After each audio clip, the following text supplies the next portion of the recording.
You are a blessing for the church. Look how you have swear. Amen, amen. Amen. Maintenant, on veut acclamer pour le Seigneur des Seigneurs.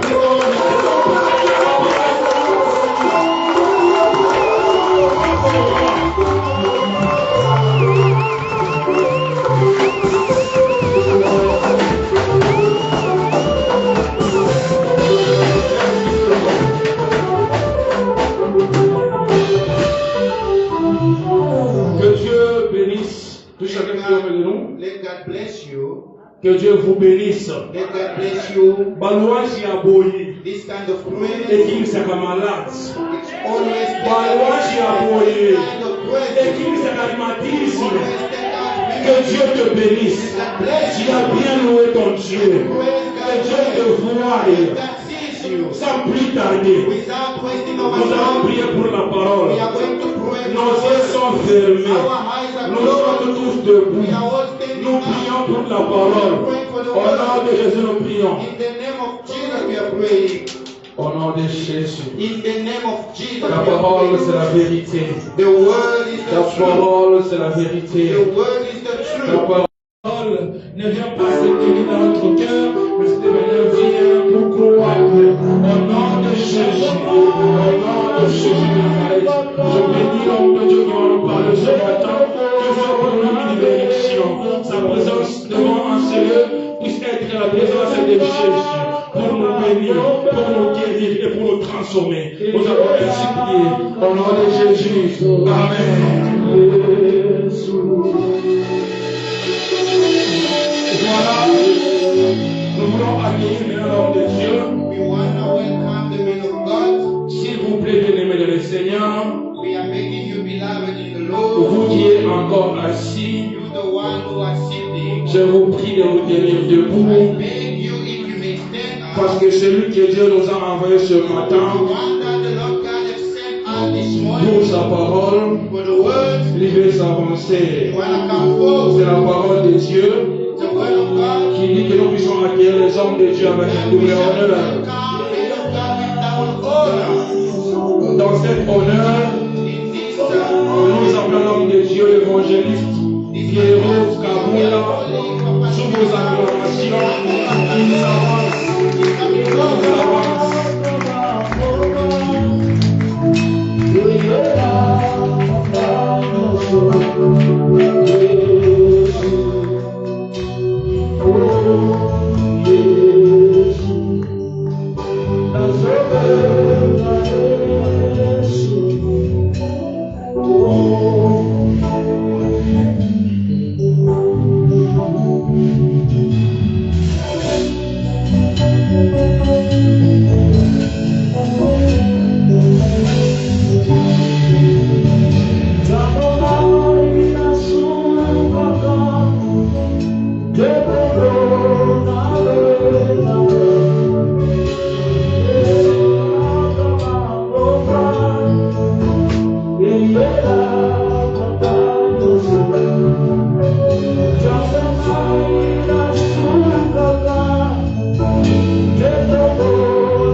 for this Sunday. Vraiment, comme vous êtes toujours debout là, on va lire directement le texte d'aujourd'hui. As you are standing, we're going to read today's text. C'est dans l'évangile selon Luc, chapitre 15. We're going to find this in the book of Luke, chapter 15. Nous allons commencer à partir du verset 22 jusqu'à verset 24 ou bien 25. We're going to read from the 22nd verse till the 25th verse. Je lis au nom de Jésus-Christ. We're going to read in the name of Jesus. Mais le Père dit à ses serviteurs, apportez vite la plus belle robe et mettez-la lui. Mettez-lui une bague au doigt et des sandales pour ses pieds. Amenez les veaux gras et tuez-les. Mangeons et réjouissons-nous. Car mon fils que voici était mort, il est revenu à la vie. Il était perdu et il l'est retrouvé. Et il commençait à se réjouir. Verset 25. Or, le fils aîné était dans les champs. Lorsqu'il revint et s'approchait de la maison, il entendit de la musique et des danses. Verset 26. Il appela un des serviteurs et s'informa de ce qui s'est passé. Verset 27. Ce dernier lui dit, ton frère est de retour. Et parce qu'il lui a été rendu en bonne santé, ton père a tué les faux gras.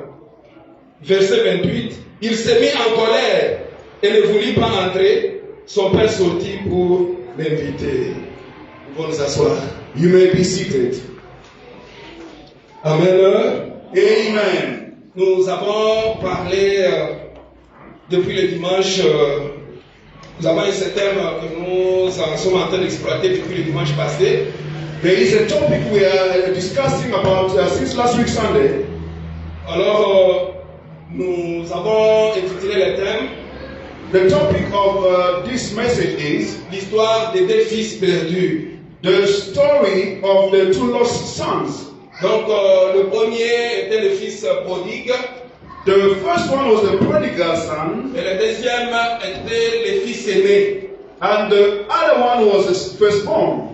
Alors, on ne va pas vraiment commencer à capituler ce qui s'est passé. On va commencer seulement aujourd'hui.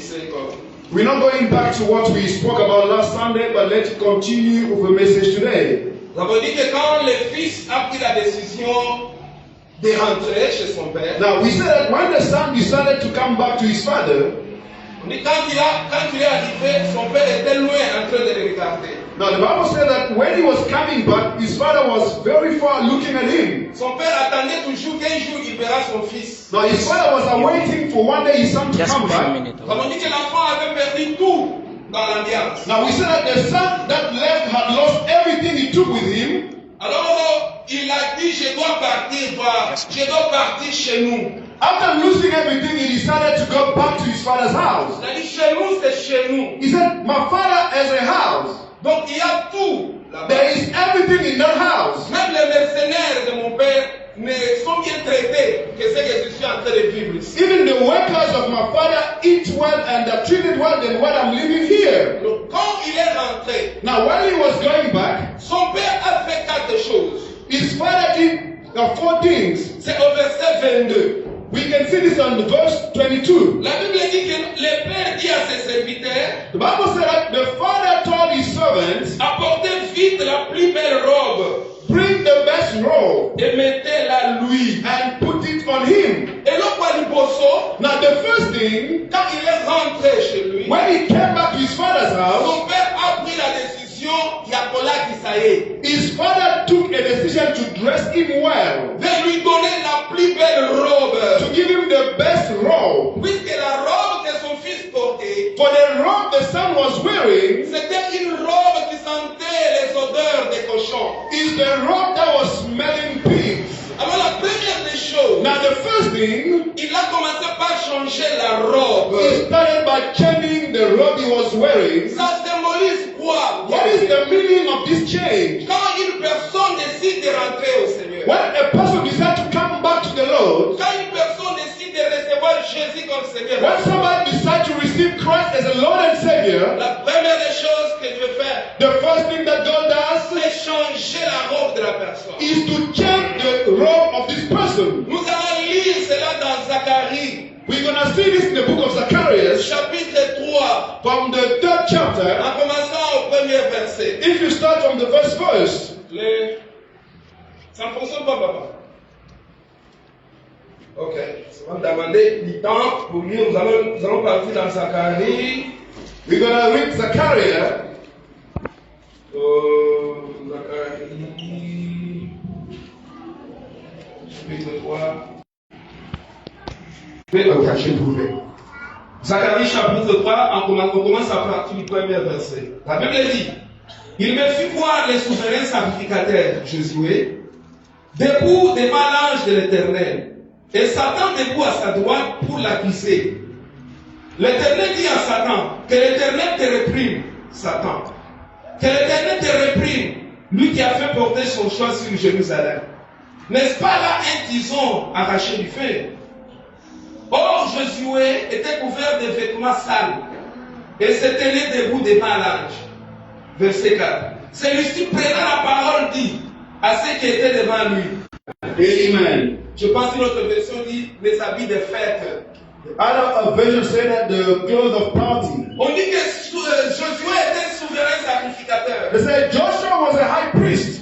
Il se mettait chaque fois au devant de l'Éternel, dans la présence de Dieu. He was standing every time before the Lord. Mais on dit que quand on regardait, Now they said when they were looking, on voyait tous ces habits qu'il portait là étaient sales. they saw all his garments were dirty. Peut-être que lui, il voyait qu'il avait de bons habits. Maybe he thought his garments were good. Mais quand on regardait au ciel, on voyait que non, il n'avait pas de bons habits. But when they were watching from heaven, they saw that his clothing was not great. On dit à côté là, il y avait Satan. They said next to him there was Satan. Satan, on dit l'accusateur. Satan, the one who accused people to go. Qu'est-ce qu'il faisait? What was he Il doing? a dit que Dieu regarde et tu dis que c'est un sacrificateur. He said, look at the person you're calling a priest. Mais regardez ses habits. But look at the clothing he's Ses wearing. habits sont sales. His clothes are dirty. Ses habits ne sont pas bons. These are not looking great. Bien-aimé, laisse-moi vous dire. Beloved, let me tell you, Même tel que nous sommes dans l'église, the way we are here in the church, si tes habits sont sales, if the clothing you're wearing are dirty, le diable est là pour t'accuser. people are there to accuse you. Le diable t'accusera tous les jours. The devil will also accuse you every day. Puisque le diable cherche nos fautes. For the devil is looking for our mistakes. Asa mtu alivyosema kwa kweli service na makamu.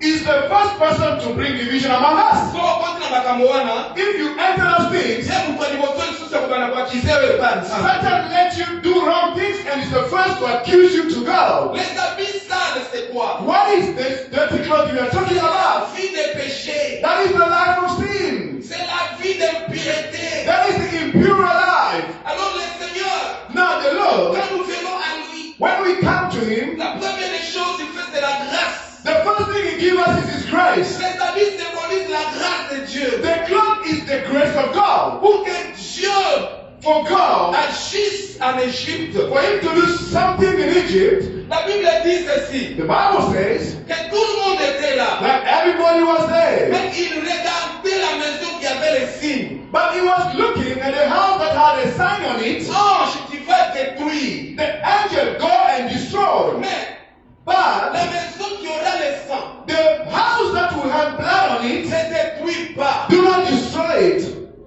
Amen. Amen. Alors quand l'ange est venu, Now when the angel came, alors si un Égyptien now when an Egyptian était dans une maison de Juifs, was in a house owned by a Jew, là où il y avait le sang, when the blood was on top, il devait être exempt de cette punition. that guy was going to be exempted from the punishment. Pourquoi? Puisque Dieu voyait le sang. It's because God was looking at the blood. C'est la grâce de Dieu qui nous fait vivre. The grace of God is the one that makes us to live. C'est la grâce de Dieu qui nous restaure. It's by the grace of God we are restored. La première des choses, on dit que nous enlevons les habits que les sacrificateurs portent. The first thing they said, take off the clothes that the priest clean. Parce que diable a toujours la place in a kokota na ndaku na yo. For the devil is looking for a way to enter in your house. Bien-aimés frères et sœurs, Beloved on brethren, dit qu'il a, qu'est-ce qu'il a fait? they said that what he did, On dit qu'on a enlevé les habits sales. they said they took away the dirty garments, La grâce de Dieu. the grace of Ce God. que tu es là, c'est la grâce de Dieu. You are what you have by God's grace. Ce que tu viens de vivre là, c'est la grâce de Dieu. What you are living is by God's grace. Nous avons vu ce qui s'est passé à l'est du Congo. We see what is taking place in the eastern part of Congo. Comment les cadavres jonchaient partout. How the dead bodies were lying around Qui town. es-tu toi pour ne pas te retrouver dans cette Who situation? are you for you to deserve not to be in that place? C'est la grâce du Seigneur. It is by God's grace. Amen. Amen. Alors, bien-aimés frères et sœurs, Now, beloved brethren, le papa qui a envoyé son fils, the father that saw his son, il a commencé par le restaurer. he started by restoring his son. Il a commencé par le restaurer. He started by restoring his son. Pour que tu voies la main de Dieu, For you to see the hand of God, tu dois enlever tous les habits que tu portes. you need to take off all the dirty garments you are wearing. Amen. Amen. Oh,